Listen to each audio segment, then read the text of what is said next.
Bonsoir. Ce soir, nous avons avec nous Jean Iribarren, qui a bien voulu venir aujourd'hui, malgré qu'il s'est fait mal au bras, comme vous verrez. Monsieur Iribarren, bienvenue au programme franco-américain. Merci Alain. Et Monsieur Iribarren représente la Société Basque, n'est-ce pas? C'est ça le nom de l'organisation? C'est l'Organisation nationale des Basques aux États-Unis. Et c'est une organisation qui couvre plusieurs villes aux États-Unis, oui, c'est ça? Qui couvre tous les États-Unis, en majorité sur la côte ouest. Enfin, toutes les organisations sont sur la côte ouest, à part Washington, D.C., oui, qui se trouve à Washington. Mais comment ça se fait qu'il n'y a pas une organisation parisienne, par exemple? Comment ça se fait qu'il y a une organisation basque? Est-ce que vous êtes conscient que c'est quelque chose de spécial ou quel est le motto de créer cette association? Je pense que les Basques ont toujours tenu leur culture. Je crois que leur langue, le langage basque est tout à fait différent d'autres langages qui ne ressemblent à rien. Et vous avez une langue particulière, vous voulez dire? Absolument. Une langue qu'on ne connaît pas l'origine. Ah bon? Et que les Basques la parlent? Oh, il y a des non-basques qui le parlent, mais il est difficile. Et ça ressemble à quoi? Ça sonne un petit peu comme le japonais. Ah bon, dites-moi bonjour. Agur. Ah bon, mais c'est tout à fait différent du français. Ah oui, ça n'a rien à voir avec le français. Bon, ben j'apprends quelque chose de nouveau aujourd'hui. Et c'est donc une langue tout à fait à vous? C'est ça. Alors maintenant, je comprends pourquoi il y a une société de Basque. Et donc les membres parlent cette langue? Oui, là, beaucoup de membres parlent le langage basque et vous avez des villes comme Boïssiaïrado où les jeunes de 3e génération vous parlent encore en basque. Ah bon? Qui sont là depuis 3 générations qui le parlent. Et donc ces sociétés de Basque, donc le but c'est que vous rencontrez et que vous sentez en famille à nouveau, c'est ça? Enfin, et puis vous entendez votre langue et puis vous parlez peut-être de votre pays, des amis laissés en France, etc. Nous montons aussi, il y a des programmes, nous montons musical, c'est ça, vous avez mentionné. Camp d'une cinquantaine de jeunes qui se rassemblent une fois par an pour 15 jours dans une ville, n'importe quoi. Quand vous voulez dire des jeunes, c'est des enfants des Basques, c'est ça? Oui, c'est des enfants, mais des jeunes de 14 à 16 ans, normalement. Par exemple, vous avez un fils, n'est-ce pas? Est-ce que vous lui avez appris cette langue? Non. Non, il n'a pas appris le basque. Il enseigne quand même le chichto, qui est un instrument basque qui ressemble un petit peu à une flûte. Hein. Oui, d'accord. Et justement, vous êtes fait mal au bras, vous avez mentionné que c'était en jouant un sport basque, c'est ça? Oui, j'ai fait ça en jouant la pelote basque. Alors, c'est quel genre de sport? En particulier, la paleta goma, qui est un nom espagnol du jeu, ce qui se joue avec une pala. Bon. C'est une raquette, la forme d'une raquette, mais faite en bois. Et ça se joue contre un mur. C'est tout à fait particulier à votre pays, c'est ça? Ça se joue autre part aussi. Vous avez des Mexicains qui le jouent au Mexique, par exemple. Ah bon, alors c'est quand même assez connu, peut-être. Oui. Et c'est un sport qui se dépense ou bien c'est un sport qui qui dépense tout, il faut courir énormément, il faut taper la pelote tant que vous dépensez tout le corps. Oui, parce que c'est pas comme la pétanque où il faut à peine bouger, c'est ça. C'est un peu plus rapide et un peu plus... Bon, alors je sais justement que aussi vous occupez un peu des assurances. Alors ici, dans cette chaîne, on ne fait pas de politique et on fait pas de... Mais je vais quand même vous demander une ou deux questions concernant votre avis peut-être sur la proposition 103, enfin qui touche peut-être une majorité des gens qui conduisent, c'est ça? Oui, la 103, au mois de novembre, le public californien a voté pour la proposition 103. Pour réduire l'heure? Pour réduire, il y a plusieurs changements. Pour réduire leur prix, si vous voulez, 20% du niveau de l'année 87. Voilà, c'est ça. Donc, vous réduire de 20% leur premium, c'est ça? Oui. Alors, il y a d'autres changements, mais je pense que les gens ont voté en grande majorité pour la réduction du prix. Nous sommes très conscients du problème. Je ne sais pas si nous avons pensé aux solutions. il me semble, les compagnies toujours sont assez bloquées en ce moment. Et Le marché est très serré. Les compagnies sont bien sûr. Mais elle est passée. Elle est passée, mais elle est contestée. Elle est contestée par les compagnies. Est-ce qu'elle est contestée par vous? Oui, d'un côté aussi, parce que je pense que... elle est injuste pour le... Oui, absolument. On parle de déduire les prix, mais on n'a donné aucune solution comment déduire ces prix-là. Et je crois que c'est là où il y a le problème. Bien sûr, on est prêt à déduire les prix à condition qu'on donne aussi quelques... Quand vous dites déduire, vous voulez dire réduire? Réduire les prix. Ah oui. bon, d'accord. Réduire de 20% du niveau de 87 qui ferait 40% en ce moment. Je trouve que, étant donné les grands buildings que les compagnies d'assurance ont, c'est qu'ils ne sont pas très pauvres. C'est qu'ils doivent se faire un gros profit s'ils peuvent... Enfin, les plus grands buildings à San Francisco en ville, c'est ou les assurances, ou les compagnies pétrolières, ou les banques. Oui, les banques, Alors, que justement, une partie de la proposition 103, c'est que les banques de Californie puissent vendre des assurances aussi. Ah bon, d'accord. Oui, et bon, là, les compagnies, d'après ce qu'ils nous disent, parce que rappelez-vous que nous sommes que des courtiers, donc nous sommes des individus, si vous voulez, pas employés de compagnie, mais plutôt travaillant pour le public. Oui, oui. Donc, c'est peut-être injuste pour les petits. Oui. Parce que vous n'avez pas assez de je crois backup. qu'il faudra que chacun fasse un petit effort pour que les prix réduisent. Oui, enfin, une personne qui ne gagne pas tellement ne peut pas se permettre d'assurer son auto, d'être assuré, étant donné que maintenant c'est une loi, il faut être assuré, c'est ça? Oui, mais il faut aussi que vous voyez que une journée d'hôpital coûte énormément. Aussi, l'heure du travail de garage, $52. Oui, mais est-ce que c'est possible de réduire l'administration des gens qui s'occupent de toute la paperasse? Peut-être aussi, mais aussi nous dépensons beaucoup trop d'argent sur la dispute au lieu de donner de l'argent aux victimes. Nous avons énormément d'argent qui est dépensé, beaucoup trop, oui, sur la partie litige. Parce que vous voulez dire les avocats? Puis c'est plutôt avec des avocats aussi. Mais lorsque vous avez est-ce que vous pensez que les avocats ont une trop grosse partie de je pense qu'eux aussi ont peut-être il faudrait qu'ils prévoient une coupure aussi. Et je crois que nous tous, les représentants, les avocats et peut-être les garages, tout le monde doit faire un petit effort. Et aussi le côté litige, comme je vous dis, sur 10 accidents, vous avez 9 personnes à qui vous parlez qui ont raison. Donc, dans un accident, beaucoup de fois, les deux parties ont tort, malheureusement. Et tout le monde a raison. Et lorsque vous avez une société qui a toujours raison aussi, il est difficile parce qu'on fait des frais, on monte des frais sur la base qu'on a eu raison. D'accord. Et finalement, le consommateur, c'est-à-dire la personne qui a l'assurance, qu'est-ce qu'il perd dans tout ça? Et c'est lui qui paye.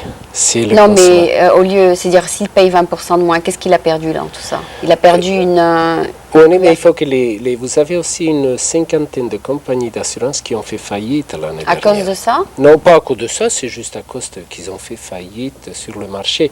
Donc, c'est pas toutes les compagnies n'ont pas les buildings qui montent, etc. Ah bon, d'accord. Bon, peut-être que vous voulez parler des petites compagnies qui ont besoin de survivre, oui. Oui, enfin les gens vont peut-être d'abord chez les grosses compagnies et puis... Je crois que tout le monde doit faire un petit effort et je crois qu'on peut arriver, mais il faudra, comme le disent en anglais très... Et aussi, il faut mentionner, il ne faut pas que les gens trichent. Il y a beaucoup de gens qui trichent. Ah, ça. Alors, des fois, c'est eux qui font la truc et puis disent c'est quelqu'un qui a fait, ou bien... Enfin, si les gens ne trichaient pas autant, disons peut-être qu'il y aurait moins de les gens en général sont honnêtes, en général le sont, mais c'est-à-dire s'ils sont touchés par quelqu'un pendant la nuit, ou bien si c'est leur faute, ou bien, enfin, c'est-à-dire il y a beaucoup de cas où ils disent que c'est quelqu'un qui a fait l'accident alors que c'est peut-être eux. C'est ce qu'il y a aussi, c'est que vous augmentez les frais énormément. Dès qu'il y a un accident qui est causé par un client, vous avez la partie adverse qui vous approche. Ah, il faut que je loue une voiture, il faut que je fasse ceci, il faut que cela. Bien sûr, tout ça coûte de l'argent et nous allons de nouveau aux consommateurs. Et vous, est-ce que vous avez un mot à dire là-dedans? Enfin, les petites compagnies, est-ce qu'ils ont quelque chose à dire? Ils peuvent toujours écrire une lettre, peut-être? Nous, Ouais. en ce moment, le marché est très coupé. Nous assurons très peu de voitures. Les gens téléphonent partout.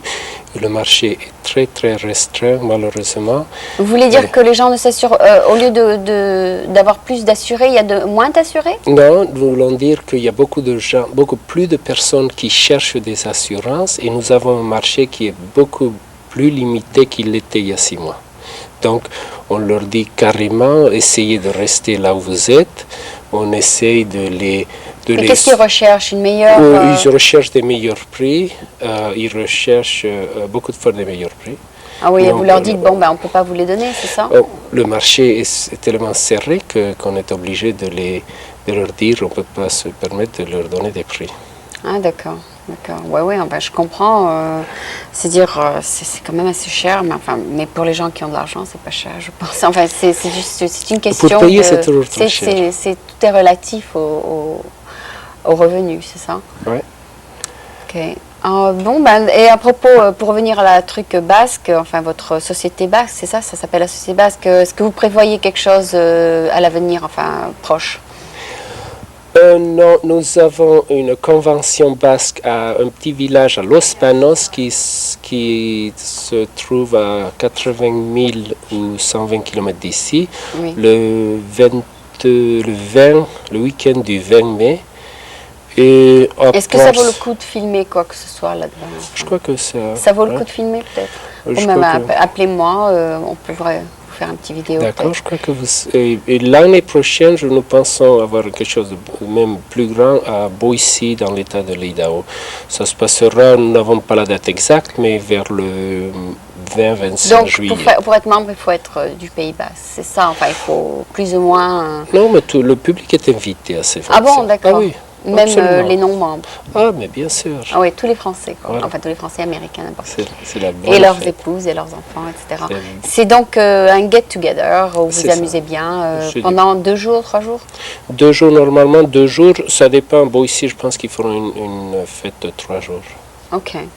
Mais je pense que on a couvert un petit peu les points sur l'assurance. Merci beaucoup d'être venu.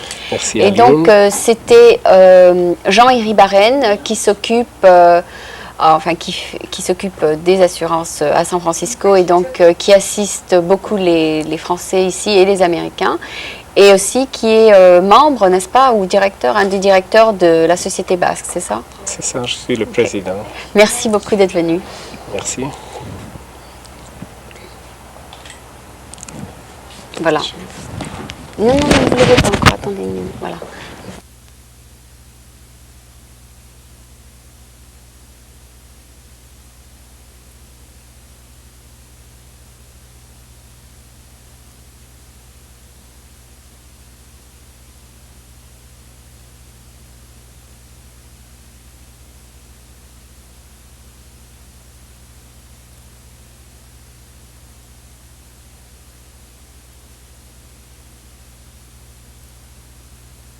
Le câble.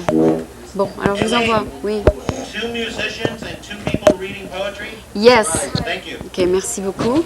Et donc, je vous appelle quand...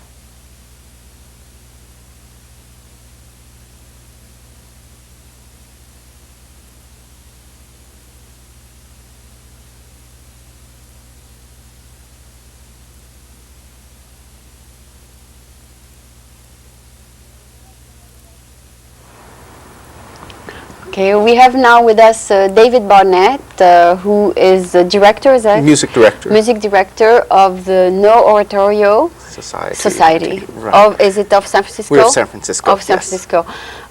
David, I heard about you just by coincidence by going to the French bakery, and I don't really understand really what is your organization, so I thought maybe we'll talk about it first and then you'll play for us. So can you tell me maybe what it Sure. you We do? were formed in 1981 by Yeah. myself and a man named Claude Duval, who died just this past year. The idea was to present literature primarily. Yeah. We used to phrase it, literature is a lively art. We chose our name partly as a joke because we use the word No, which is actually the Japanese theater, N-O-H, which combines music and drama and recitation of poetry, but also the idea of oratorio, Yeah. which is, in a sense, like an opera, but it's not staged. It's just sung music. The Handel's Messiah is perhaps the best-known example of this. So no, what did you say no means?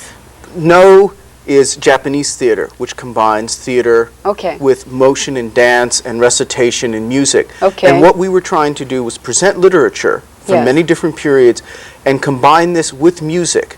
Yes. Sometimes think music where it would be very different, or choosing, let's say, a poet and then finding composers who would set this poet, or often we would do, for example, we did works of Chaucer, and we took the poems of Chaucer, which we knew were supposed to be sung, yet no music survived, and set this to music by his Okay. contemporary Machaut. Okay, and how do you pick the music that you play or the The poems literature we that- present. Yes. We've also done also full plays, by the way. We've done, Okay. for example, the works of Tristan Tzara. We've done our own translations and performed So those. you have a whole We've crew. a whole I mean, crew of people, costumers, actors, actresses, musicians, you name and you it. put it together? And you know, I and other people You are the put one? it together. Oh, and I'm you one and of the other one of people. My basic, what I do is the music. Okay. How do we choose what we choose? Some of it just simply because we like it, and often it's things that we like that we don't see other people doing, that we feel other groups, let's say like the symphony or chamber players Are here, not are playing. not performing, and very often these are major figures. The best example I can think of right now is the British composer Harrison Birtwistle. 2 years ago, he won the most prestigious prize you can get as a composer. Last year, he was knighted. He's considered one of the greatest composers alive today. Yet, as far as I know, we're the only Is organization it hard for presenting his you to music. find those things? Some of the music is hard to find. Sometimes it means going to libraries and hunting things down. Very often it's meant contacting the composers, hoping that they're still alive for us to contact, writing But your to people. yeah, I understand. But your formation, I mean, your background is into music Yes, or I'm into educated as a musician, and my basic focus as a player is to play chamber music from every period. I don't do any orchestral playing at all. Okay, and what are you going to present to us tonight? We're presenting tonight music by the composer Charles Koechlin, who's an Alsatian-born composer, Yeah. born in 1867 and died in, I think, 53. Okay. And we've paired this in our, this was from a concert that you saw the poster for, and the first half was devoted all to Koechlin's music and the poetry of Charles le Comte de Lille, who he knew and he set a lot of his poetry. True, And okay. what we've done here is we have the poetry set, we actually are not, we're just doing it as a reading, but paired with a set of pieces by Koechlin for clarinet and horn, which we Okay. felt worked well together. Okay, and why did you name it The Road to Happiness? Is there a reason for it? Yes, there was. One of the pieces on the program of piece for flute, clarinet, and piano Yeah. was by Koechlin had this title. Is it the happy music? It's very happy music. He wrote at the end of his life that he felt that the one thing that people were always looking for in their lives was a little bit of happiness, and he felt that he'd hoped that this was what his music had brought to people, and that it was this happiness he tried to put into And his we're own. going to hear a segment of it? You're going to hear 2 short segments of the music combined with some of the poetry. Okay, great. So we're going to hear then from 3 of your crew, I mean of your troupe, and that would be Janice. Lieberman, who's our horn player, Yeah. right? And 2 actresses who've worked with us, Nancy Lawson, who'll be reading the poem in English, and Amy Haskell, who'll be reading the poem in French. Okay, so thank you very much for Thank you. coming. So we're going to hear from all four of them. They're going to play and read some poems, The Road to Happiness. Thank you. Thank you.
The elephants.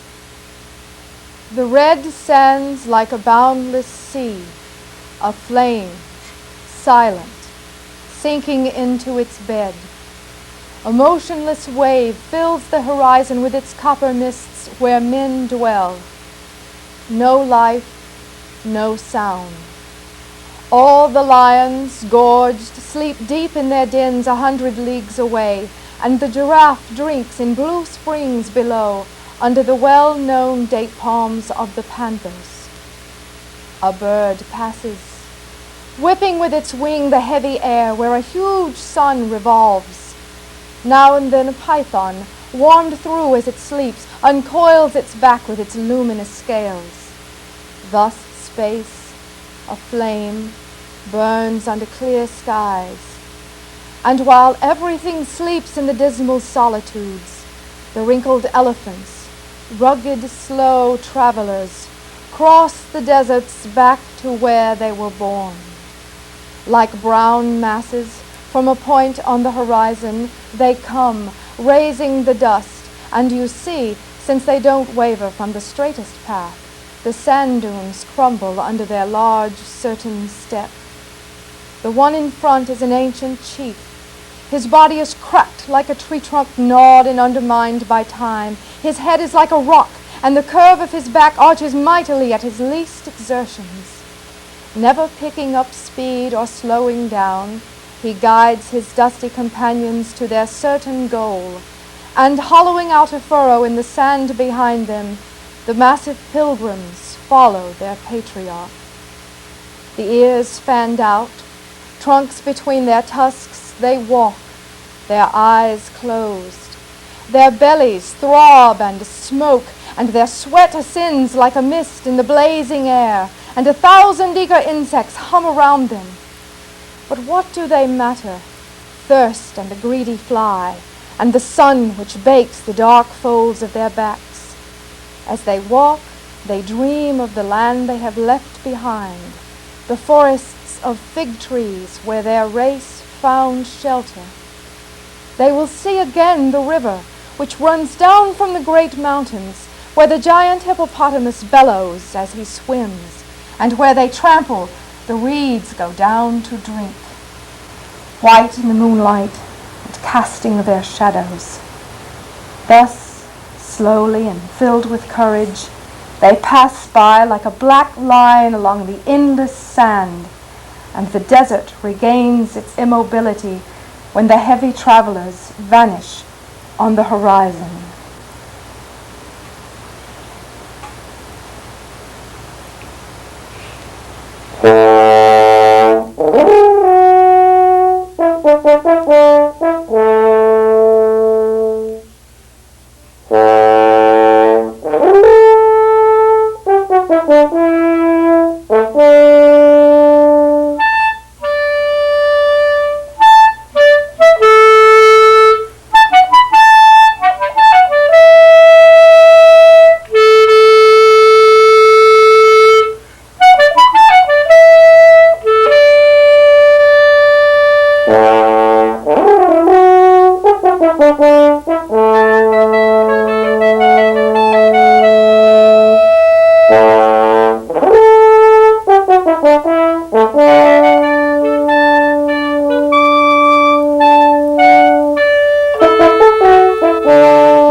Les éléphants.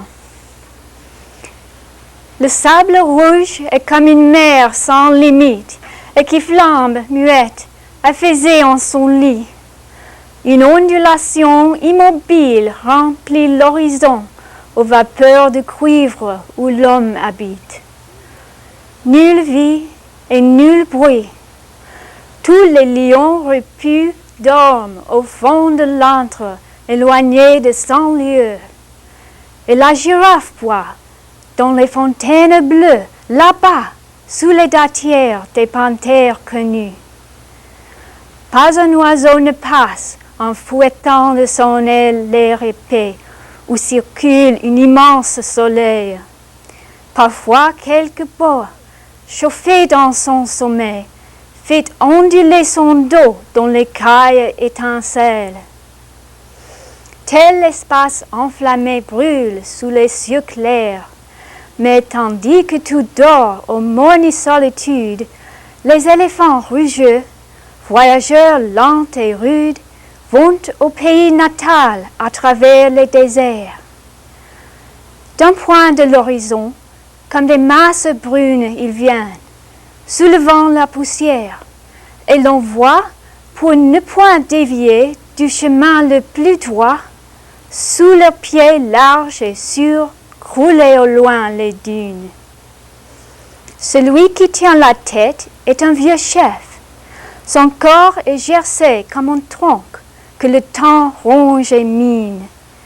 Sa tête est comme une roque, et l'arc de son échine se voûte puissamment à ses moindres efforts.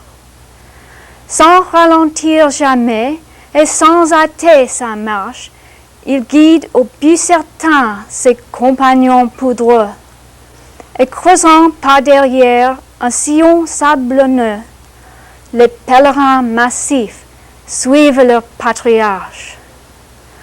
L'oreille en éventail, la trompe entre les dents, ils cheminent, l'œil clos, le ventre bas et fume, et le soreur dans l'air embrasé monte en brume, et bourdonne autour 1000 insectes ardents. Mais qu'importe la soif et la mouche vorace, et le soleil cuisant leur dos noir et plissé.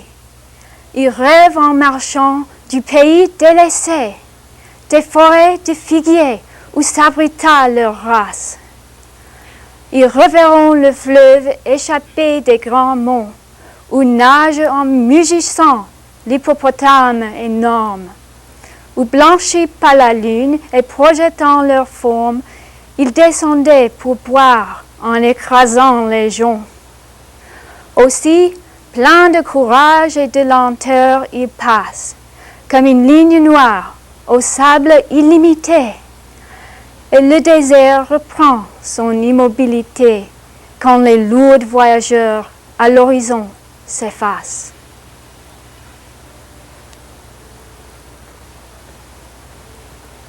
Oh, oh.